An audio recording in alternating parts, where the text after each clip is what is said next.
Hello friends, आज हम करने वाले हैं एमसीक्यूज ऑन पर्सनल एडमिनिस्ट्रेशन।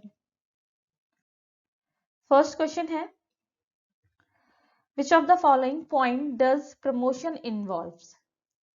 ठीक है, कौन कौन से पॉइंट्स प्रमोशन में इन्वॉल्व होते हैं। फर्स्ट है change of duties. Yes, promotion जब होता है तो ड्यूटीज भी चेंज होती हैं। चेंज ऑफ रिस्पॉन्सिबिलिटीज, ठीक है, रिस्पॉन्सिबिलिटीज भी चेंज होती है। चेंज ऑफ टाइटल यानी कि डेजिग्नेशन भी चेंज होती है। एंड चेंज ऑफ पे। तो ये चारों ही ऑप्शंस राइट है, तो हमारा option number D is the right answer. Next question is, recruitment is the cornerstone of the whole public personal structure. ठीक है, ये किसने बोला था? ये फर्स्ट लाइन ही मैंने आपको रिक्रूटमेंट में पढ़ाई थी। ये बोला था स्टॉल ने। ठीक है, ग्लैन स्टॉल ने ये बोला था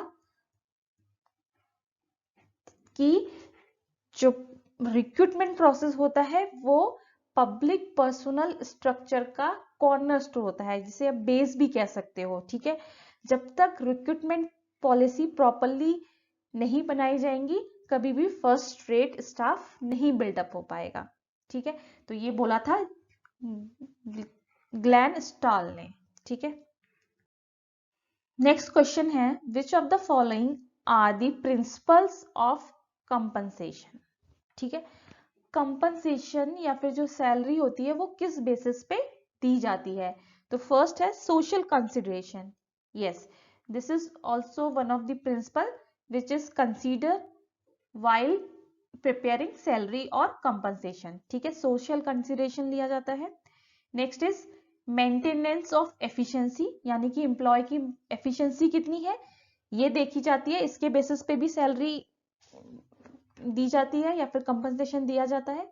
next is parity with the outside employ, मतलब जो प्राइवेट सेक्टर में एम्प्लॉयज हैं, अगर एक सेम रैंक पे एम्प्लॉय है और वही रैंक पे अगर गवर्नमेंट में है तो उनकी सैलरीज में बहुत ज्यादा डिफरेंस नहीं होना चाहिए। ठीक है, तो ये भी एक प्रिंसिपल है। नेक्स्ट है कॉस्ट ऑफ लिविंग, एम्प्लॉय किस सिटी में रहता है उसके अकॉर्डिंग उसको सैलरी दी जाती है, कंपनसेशन दिया जाता है, ये भी करेक्ट है। नेक्स्ट है equal pay for the equal work. Yes, this is the first principle of compensation कि इक्वल काम के लिए इक्वल सैलरी दी जानी चाहिए। ठीक है, और लास्ट पॉइंट है पॉलिटिकल कंसिडरेशन। नहीं, ये कोई प्रिंसिपल नहीं है। पॉलिटिकल कंसिडरेशन नहीं किया जाता है वाइल प्रिपेयरिंग कंपनसेशन। ठीक है, तो आपके फर्स्ट जो 5 पॉइंट्स हैं वो पांचों सही हैं, तो ऑप्शन आपका हो गया डी, 1 2 3 4 5। ठीक है, नेक्स्ट क्वेश्चन है, the institute which offers training to both private and public sector employ is. तो ऐसा एक ही इंस्टीट्यूट था जो ऑटोनॉमस था। ठीक है, कौन सा था वो था administrative staff college of India. ठीक है, जो दोनों प्राइवेट और पब्लिक दोनों को ही सर्विस प्रोवाइड करता है।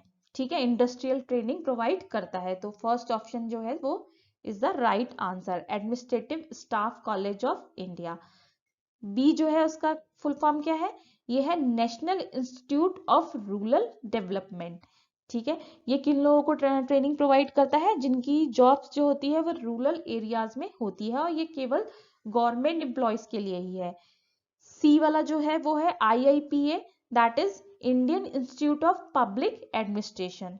ठीक है, ये पब्लिक एडमिनिस्ट्रेशन की ट्रेनिंग प्रोवाइड करता है। ठीक है, एडमिनिस्ट्रेटिव रिसर्च सेंटर भी है ये। जो लास्ट वन है वो है IST, that is institute of secretariat training and management. ठीक है, ये दिल्ली में सिचुएटेड है और ये सेंट्रल सेक्रेटरीट सर्विस प्रोवाइड करता है, कि ट्रेनिंग प्रोवाइड करता है।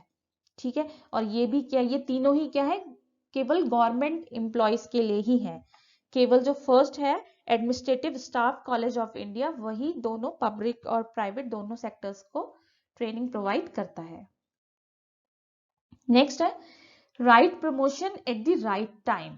Right promotion at the right time. ठीक है, किसी भी स्टेटमेंट को याद करने का मतलब कैसे याद करेंगे, पूरा स्टेटमेंट याद करना पॉसिबल नहीं है, केवल उसके पूरे सेंटेंस में 3 या 4 वर्ड्स ही जो होते हैं वो मेन होते हैं, उसी से ही पूरा सेंटेंस रिलेटेड होता है। तो इस पूरे सेंटेंस में right promotion at the right time is the main point. तो ऐसे करके ही आपको स्टेटमेंट्स याद करने हैं। ठीक है, तो ये किसने बोला था, ये स्टेटमेंट किसने बोला था, याद कीजिए, ये बोला था फुलटन कमेटी ने। ठीक है, right promotion at the right time is an essential part of the process of developing full talents of men and women in the service। ठीक है, राइट टाइम पे राइट प्रमोशन ही क्या कर सकता है, टैलेंट को बढ़ावा दे सकता है। Next is administrative staff college of India was establish on the recommendation of, किसके रिकमेंडेशन पे, एएससीआई को स्टैब्लिश किया गया था, ये किया गया था all India council of technical education के रिकमेंडेशन पे। ठीक है, नेक्स्ट है the final work of UPSC in recruitment process is, UPSC का फाइनल वर्क क्या होता है रिक्रूटमेंट में, सर्टिफिकेशन प्रोवाइड करना। ठीक है, सर्टिफिकेशन कौन प्रोवाइड करता है, यूपीएससी प्रोवाइड करता है। नेक्स्ट क्वेश्चन है arrange the following forms of disciplinary action in the proper order in terms of intensity. ठीक है, डिसिप्लिनरी एक्शंस कौन से होते हैं, अगर कोई अनुशासनहीनता होती है, ठीक है, तो उस केस में कौन से स्टेप लिए जाते हैं गवर्नमेंट एम्प्लॉय के अगेंस्ट, उनकी इंटेंसिटी के अकॉर्डिंग उन्हें अरेंज करना है, मतलब मिनिमम क्या होता है और मैक्सिमम क्या हो सकता है उसके साथ, उस ऑर्डर में ये सारे जो एक्शंस हैं इनको अरेंज करना है। तो सबसे पहले अगर कुछ ऐसी कंडीशन होती है तो सबसे पहले वार्निंग दी जाती है एम्प्लॉय को। ठीक है, उसको डांटा जाता है, उसको वार्निंग दी जाती है, तो वो होता है आपका रिप्रीमैंड। ठीक है, रिप्रीमैंड इसका मतलब होता है डांटना। तो फर्स्ट स्टेप यही होता है, सबसे पहले उसको वर्बली समझाया जाता है, डांटा जाता है। ठीक है, अगर उसके बाद भी चीजें चेंज नहीं होती है, उसका एटीट्यूड चेंज नहीं होता है, तो सेकंड जो स्टेप होता है वो होता है विद होल्डिंग ऑफ प्रमोशन। ठीक है, जो सेकंड स्टेप होता है उसके प्रमोशंस को रोक दिया जाता है, जो उसको फ्यूचर में मिलने वाले होते हैं प्रमोशंस उनको। ठीक है, अगर उसके बाद भी प्रॉब्लम रहती है तो रिकवरी फ्रॉम पे, यानी कि उस पे फाइन लगा दिया जाता है। ठीक है, फाइन मतलब उसकी सैलरी में से डिडक्शन हो जाता है अगर उसके बाद भी एम्प्लॉय में चेंज नहीं आता है। अब इस यहां तक भी अगर बात नहीं बने तो उसके बाद क्या होगा, रिडक्शन इन रैंक, उसकी जो जिस पे है उस जिस रैंक पे है उससे डिमोशन हो जाता है। ठीक है, यानी कि फोर्थ जो है वो होगा डिमोशन, जिस पोस्ट पे वो है उससे उसका डिमोशन हो जाता है। अब इसके बाद भी चीजें चेंज नहीं हुई तो होता है रिमूवल फ्रॉम सर्विस। फिफ्थ जो स्टेप होता है रिमूवल फ्रॉम सर्विस, मतलब उसको सर्विस से रिमूव कर दिया जाता है, उसको सर्विस से हटा दिया जाता है। ठीक है, और जो लास्ट स्टेप होता है वो होता है सिक्स्थ स्टेप। ठीक है, हाईली इंटेंस स्टेप, ये क्या है, डिसमिसल फ्रॉम द सर्विस। इसका मतलब ये है कि उसको सर्विस से हटा दिया गया है और फ्यूचर में भी वो किसी भी सर्विस के लिए एप्लीकेबल नहीं होगा, अप्लाई नहीं कर सकता। ठीक है, फ्यूचर के लिए भी सारी सर्विसेज से उसको हटा दिया गया है। ठीक है, आफ्टर फिफ्थ स्टेप वो फ्यूचर में अप्लाई कर सकता है, लेकिन अगर डिसमिसल फ्रॉम द सर्विस होगा तो वो फिर फ्यूचर में कभी भी किसी भी गवर्नमेंट सर्विस के लिए अप्लाई नहीं कर हो सकता। तो ये तो हो गया हमारा ऑर्डर 1 2 3 4 5 6। तो ये ऑर्डर हमारा क्या है, 3, सबसे पहले 3, देन 1, देन 5, देन 2 6 एंड 4। तो आपका option A is the right answer. ठीक है, नेक्स्ट क्वेश्चन है the administrative staff college of India was establish in. ठीक है, कब एस्टैब्लिश हुआ था ये होता है 1957 में।